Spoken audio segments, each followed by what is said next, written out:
There is a specific kind of rivalry that the film industry manufactures between men who occupy adjacent spaces in the same cultural moment. It is not always hostile at its origin. It begins as the natural friction of two different personalities moving through the same professional environment with different ideas about who they are and what they represent, and what the other man's presence in the same conversation costs them. It develops across the small accumulating incidents of shared press cycles and overlapping audiences, and the particular alchemy of a business that is organized around the mythology of individual distinction, and therefore requires each of its stars to believe, at some functional level, that the space they occupy is uniquely theirs, and that the man standing next to them in the category is a lesser version of the same thing, rather than a different thing entirely. Most of these rivalries produce nothing more than cool professional distance and the occasional pointed remark in a magazine interview. Occasionally they produce something else. Occasionally they produce a Tuesday afternoon on a film set in the Texas desert, when one man makes a physical choice in front of a working crew that the other man is required to answer, and the answer arrives so quickly and so completely that the crew watching it remembers every detail of it for the rest of their working lives. Snorts. That Tuesday afternoon happened in the spring of 1983 during the production of Lone Wolf McQuade on location outside El Paso, and the two men at the center of it were David Carradine and Chuck Norris, and what passed between them in the seconds after Carradine's hand made contact with Chuck's face was not what Carradine had anticipated when he decided that the hand was the appropriate instrument for whatever point he was attempting to make. David Carradine was 46 years old in the spring of 1983.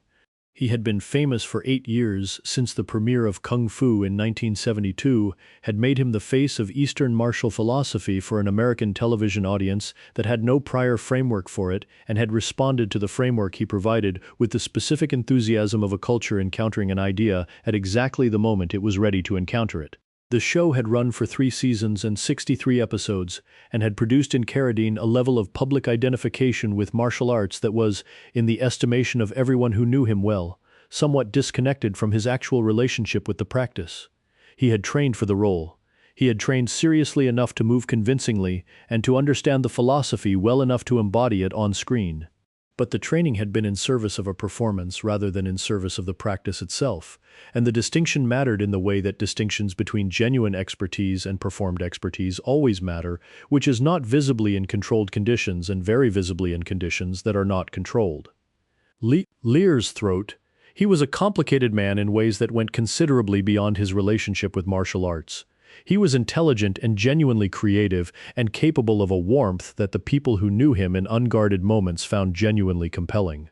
He was also a man who had spent 8 years being told that he was the definitive American embodiment of Eastern warrior philosophy, and who had organized a significant portion of his identity around that definition, and who therefore experienced the presence of Chuck Norris in the same cultural conversation as something more than professional competition. He experienced it as a categorical challenge, because Chuck Norris was not performing martial arts. Chuck Norris had been doing martial arts since before David Carradine had been cast in Kung Fu, in full contact competition against men who were trying to stop him. And the difference between those two things was a difference that Carradine understood well enough to find uncomfortable and not well enough to honestly evaluate. Chuck was 43 years old that spring. Lone Wolf McQuade was his 8th film. The deal that had produced it had been structured around the specific commercial logic of an action star whose name above the title had become a reliable indicator of a particular kind of audience showing up on a particular kind of opening weekend, and the studio had built the production around his strengths in the straightforward way that studios build productions around commercial assets that have demonstrated their value consistently enough to be trusted. The film cast Keredine as the primary antagonist, a decision that had seemed commercially sensible to the people who made it, and that introduced into the production the specific dynamic of placing two men in daily proximity, who represented competing claims to the same cultural territory, and who had not previously spent any significant time in the same room together. Snorts. The early weeks of production had gone professionally. The two men had not been warm with each other, but they had been functional, maintaining the working relationship that film productions require between lead actors who are not natural allies by navigating their scenes with the technical competence of experienced professionals who understand that the product has to get made regardless of the personal chemistry between the people making it. The crew had registered the temperature between them and had adapted to it in the practical way that working crews adapt to the interpersonal conditions of any production, which is by doing their jobs and staying out of the space between the principals and waiting to see what the space produces when the production has gone on long enough that the professional performance starts to show its seams. It had gone on long enough by the Tuesday in question. 4 weeks into a 7-week location schedule in the El Paso desert. The production was running on the specific combination of heat and physical fatigue and accumulated proximity that extended location shoots produce in their 4th week, when the initial discipline of the professional environment has been worn down by enough consecutive days of early calls and difficult conditions, and the absence of the routines that make normal life bearable, and the things that people have been managing successfully begin to require more management than the people managing them have remaining energy to pro.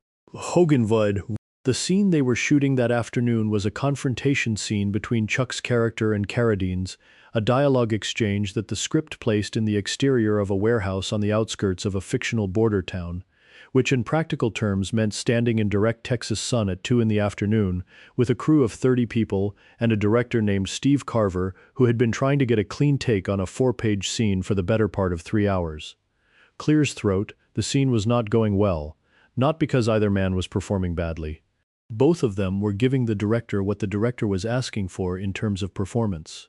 The problem was a technical one, a sound issue related to wind interference with the boom microphone that had required multiple takes from angles that the wind then made unusable before the sound department could correct the configuration. And the correction of the configuration had required a delay of 40 minutes during which the 2 principal actors had been standing in the El Paso sun in their costumes with nothing to do except stand there and accumulate the specific impatience that men with short remaining reserves of patience accumulate when a technical delay extends past the point where the professional commitment to the process is doing most of the work of keeping the impatience contained. During the delay, a conversation had begun between the 2 men that the crew members within earshot described later as beginning normally enough and shifting in tone across a period of about 15 minutes in the gradual way that conversations shift when 2 men who have been managing something for 4 weeks are tired enough that the management has become effortful and something said at the wrong moment lands differently than it would have landed in the first week. Snorts.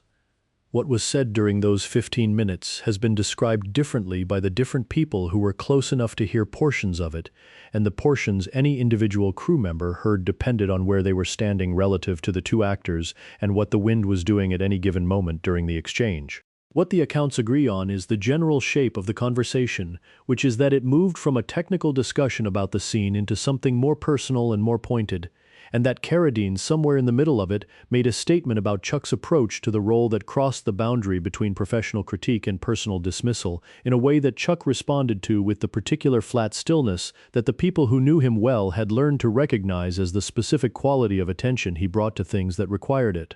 What the accounts also agree on, with complete consistency across every person who was present and has spoken about it in the decades since, is what happened next. Clear's throat, Keredine raised his right hand and brought it across in a slap that made contact with the left side of Chuck's face. It was not a closed-fist strike. It was an open-handed slap, which in the specific social grammar of physical confrontation between men carries a meaning that is different from, and in some ways more pointed than the meaning carried by a closed-fist strike, because a slap is the gesture of contempt rather than the gesture of combat. The gesture a man makes when he wants to communicate that the person he is addressing does not merit the full engagement of a genuine physical challenge. The slap landed with enough force to be audible to the crew members standing nearest to the 2 actors.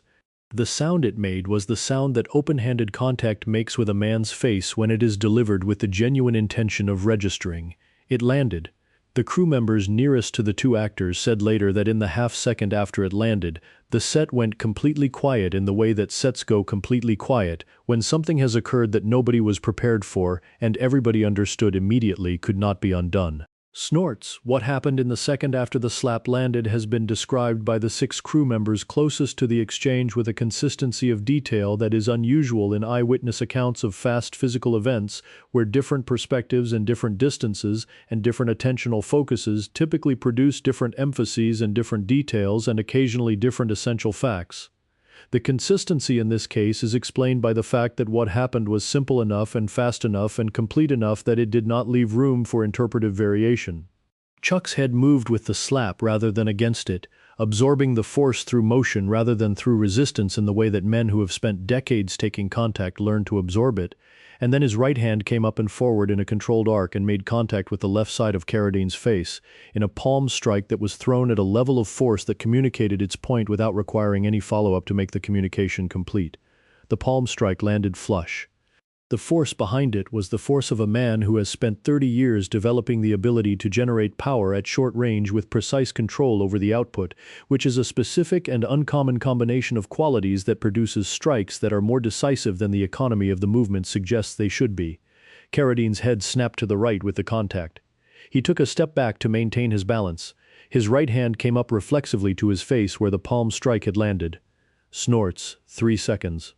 The time from the slap to the palm strike and the step back and the hand coming up to the face was approximately 3 seconds, and in those 3 seconds every one of the 30 people on that set had stopped doing whatever they had been doing and was looking at the two men standing in the El Paso sun in the specific frozen stillness of people who have just witnessed something that their professional training and their professional experience had not prepared them for, and that they were in the process of determining how to respond to. Steve Carver was standing near the monitor with his hands at his sides, and an expression that the script supervisor standing next to him would later describe as the expression of a man who has just watched his film become something different from the film he thought he was making. The camera operator had not moved from behind the camera but was looking over the top of it rather than through it. The sound department had stopped everything. The prop master was holding a coffee cup that he did not appear to be aware he was holding. The 30 people on that set were in the specific suspended state that physical events of that speed and that unexpectedness produce in witnesses, the state of a body whose systems are all still present and functional but none of which have yet received instructions about what to do next. Clears throat. Chuck stood where he had been standing. His expression had not changed in any way that the people watching could identify as the expression of a man who had just done something significant. He did not look around the crew to assess what the crew had seen. He did not perform any of the things that men sometimes perform after the moment of physical response, the release of tension or the demonstration of restraint, or the studied casualness of someone who wants the room to understand that they are handling themselves well. He simply stood in the same place, in the same posture, with the same flat, open quality of attention that he had been standing in before the slap and after the palm strike, and that appeared to the people watching to be the same expression he wore in every context that required him to pay attention to something, which was the expression of a man who was seeing what was in front of him without any of the emotional interference that most people cannot prevent from entering the space between perception and response. Snorts. Carradine had his hand against his face. He was standing one step further back from where he had been standing when his own hand had made contact with Chuck's face approximately 4 seconds earlier. The expression he was wearing was an expression that the crew members would spend years attempting to describe accurately and would consistently describe using the same construction, which was that it was the expression of a man who had just discovered that the action he had selected was connected to consequences he had not computed when he selected it. He was not injured in any way that required attention. The palm strike had been controlled in the specific way that Chuck controlled everything, which was with complete authority over the output and complete awareness of what the output was intended to accomplish, and what it had been intended to accomplish was not injury, but information, and the information had been delivered with an efficiency that left no interpretive ambiguity about what it contained. Steve Carver walked toward the two men from the monitor position. He walked with the deliberate pace of a director who has approximately 15 seconds to determine whether his production is recoverable and needs to cover that distance in a way that does not escalate whatever he is walking toward. He reached them. He said something to both of them in the low, direct voice of a man whose primary concern in that moment was the film rather than the incident, which was the professionally appropriate priority and also the personally honest one because Carver was a director who cared about the work, and the work required both men functional and on their marks for the remainder of a 7-week shoot. He said that they were going to take 20 minutes, and that when the 20 minutes were finished, he needed both of them back on their marks for another attempt at the scene. He said it without editorializing, without assigning responsibility, without doing any of the things that a man might do in that moment if his primary concern were the incident rather than the film. He simply stated the operational requirement and trusted the two men to meet it. Clears throat. Carradine walked to his trailer without speaking. He was inside it for the 20 minutes that Carver had named, and he came back out at the end of them and walked to his mark and said his lines and hit his coverage and completed the remaining 3 weeks of the production with the functional professional competence that had characterized the first 4 weeks, minus the 15-minute conversation in the El Paso Sun that had preceded the Tuesday afternoon, and minus any repetition of the physical choice that the 15-minute conversation had eventually produced. What he did not do, in the 3 weeks of production that remained, or in any documented public context in the years that followed, was offer an account of the Tuesday afternoon that represented it as having gone differently from the way the 30 people on that set had watched it go. He was a man who understood the difference between a story he could tell and a story the room would not support. And the room in this case was 30 people who had been standing in the El Paso sun and had seen what they had seen with the complete clarity that proximity and stillness and the specific frozen attention of 30 people who have just been surprised into silence provides. Chuck said nothing publicly about the afternoon for the duration of the production and for the years that followed it. He had a principle that was consistent across every context in which it was applicable, which was that the encounter had said what it had to say while it was occurring, and that adding to it afterward reduced rather than preserved what it contained. The principle was not an act of magnanimity or a performance of restraint. It was the expression of a genuine belief about the relationship between physical exchanges and the language that follows them, which was that the language was always smaller than the exchange, and that applying it retroactively to an exchange that had already been complete was a way of diminishing the exchange while appearing to honor it. He kept the principle. He completed Lone Wolf McQuade with the same professional consistency he had brought to every film before it. The film was released in April of 1983 and earned over $12 million at the domestic box office.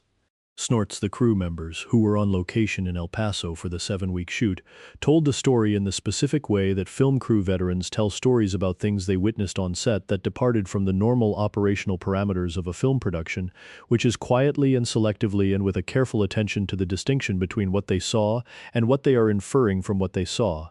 They told it to other crew members on other productions. They told it at wrap parties and in trailers and in the specific late-night conversations that location shoots produce among people who have been living in close proximity for long enough that the professional surface has worn down to something more honest beneath it. The version that traveled most accurately was the version that contained the fewest words, because the fewest words were the most honest account of what had occurred, which was this. A slap had been delivered. A palm strike had followed it within 3 seconds. The palm strike had been controlled and decisive and complete. The man who delivered the palm strike had then stood in the same place with the same expression and waited for the director to address the situation. The director had addressed it. The production had continued. The film had gotten made. Clears throat. There is a quality that genuine physical experience develops in men who accumulate enough of it across enough years under enough genuine pressure.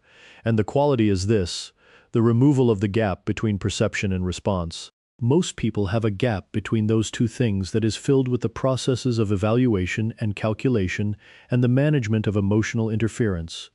And the gap varies in width depending on the person and the situation and the accumulated experience the person brings to the situation, but it is always present to some degree because the processes that fill it are the normal cognitive processes of a mind that has not been trained to compress them. Hogan was the fourth. In men who have spent 30 years of their lives in genuine physical exchanges under genuine pressure, the gap narrows over time until it approaches something close to zero in the specific situations for which it has been narrowed, which are the situations that the training and the competition and the accumulated experience have prepared the body and the mind to encounter without the delay that evaluation and calculation and emotional interference introduce. What the 30 crew members on a film set outside El Paso witnessed on a Tuesday afternoon in the spring of 1983 was what a gap that has been narrowed to something close to zero looks like from the outside. It looks like 3 seconds. It looks like a head moving with contact and a hand coming up and forward, and a palm strike landing flush, and a step taken backward for balance and a hand raised reflexively to a face. It looks like the answer arriving before the question has finished being asked. And it looks to the people watching it like something that was always going to happen, something that the situation contained from the beginning, and that simply required the right moment to make itself visible.